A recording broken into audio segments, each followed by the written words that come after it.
Hey, what's going on, guys? It's Trent from The Road Guy, and welcome back to the channel. Today, guys, I'm bringing you another NFL video today. And today, guys, I'm going to be talking about the quarterback situation for every team in the NFL. I'm going to go division by division. It's officially, I think, 4 weeks until the Hall of Fame game comes out, which, the preseason I do enjoy because, we get to see backup quarterbacks, and the quarterback position is my favorite one to analyze when it comes to, roster spots, who gets drafted where, and all that stuff like that.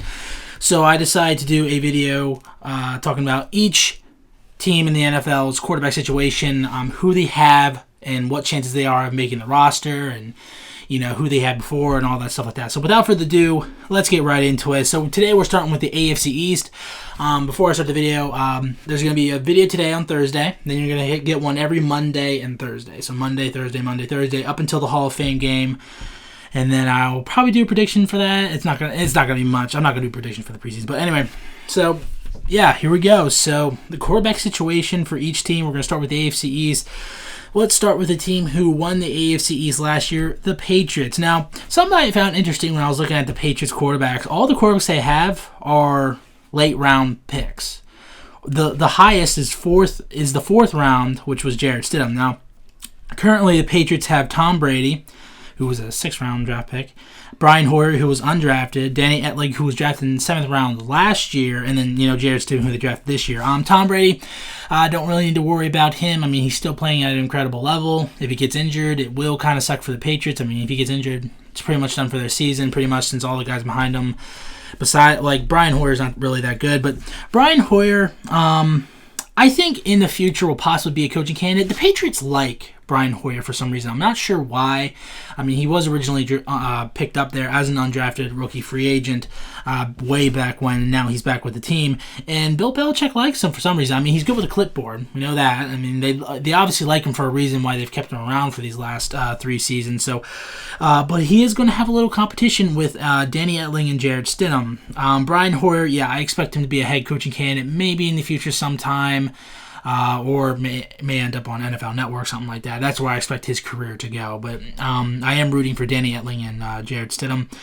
Danny Etling was a 7th-round pick out of LSU last year, who a lot of people were thinking was going to be the next Tom Brady. Now, I don't necessarily think he will, but I will say that it's impressive that he's a 7th-round drafted quarterback and he's still with the team. I mean, he was with the practice squad last year still, but there's something about him that they liked to bring him back for another year, and he's going to be competing with Brian Hoyer. I expect Danny Etling probably to be the new backup for the team, sort of like a Matt Castle type, who they drafted Matt Castle and have their way up, for a few years, and then he gets traded somewhere else, something like that, to sort of replace Brian Hoyer and to push him to play a little better just in case Tom Brady gets injured.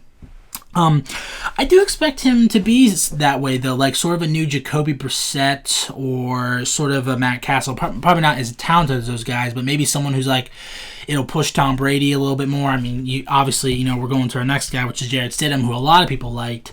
He was drafted in the 4th round by the Patriots, and I don't know what I wrote here, but he is a rookie this year, and he's the highest drafted quarterback I think they had since Jimmy Garoppolo, and I am rooting for Jarrett Stidham. I mean, I would like to see him be the future of the organization. I don't know yet, obviously, but if I had to pick who's going to be on the roster by the end of the year, it's obviously going to be Tom Brady, and I'm probably going to say Brian Hoyer just because they really like Brian Hoyer. And then probably Jarrett Stidham as a 3rd stringer on the practice squad. I imagine Danny Etling getting edged out, even though I do like Danny Etling. I would prefer if Brian Hoyer was edged out, honestly, but that's who I'm rooting for. But I think Brian Hoyer is going to probably end up staying as the 2nd string, and Jarrett Stidham will be the practice squatter / the 3rd stringer. Next, the Miami Dolphins. The Miami Dolphins have Ryan Fitzpatrick, Josh Rosen, and Jake Rudock. Ryan Fitzpatrick, I'm really excited for that no-look pass that we saw however long ago with him in Miami Dolphins. We can expect to see 2, 3, maybe even 4 games of him doing really well with the Dolphins, and then they'll be like, whoa, and the guy I'm rooting for to be the future of the Dolphins, Josh Rosen, I'm really rooting for the guy. I mean, I think he was a little treated unfairly with the Cardinals, but I am rooting for Josh Rosen. Obviously, he was a 10th overall pick for a reason. Okay, he has a talent, and the Dolphins, here's the thing, the Dolphins aren't that much better than the Cardinals were last year, so you can't expect Rosen to put up gaudy numbers because he's not really around a good team. This Dolphins team is in a major rebuild that it's in like the first year of pre-rebuilding, if that makes any sense. And then I think the 2 years after this year, they'll be rebuilding and then they'll be a contender again.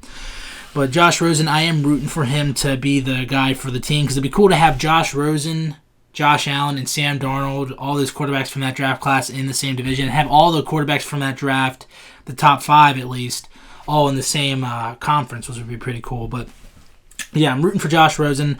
And Jake Rudock, don't know much about him. For some reason, he got picked over Luke Falk. I'll get to Luke Falk in a bit. But yeah, so obviously Jake Rudock, he's just going to be a third stringer down there. So yeah, that's what I expect. But if you had to ask me, I'm pretty sure Ryan Fitzpatrick's going to start.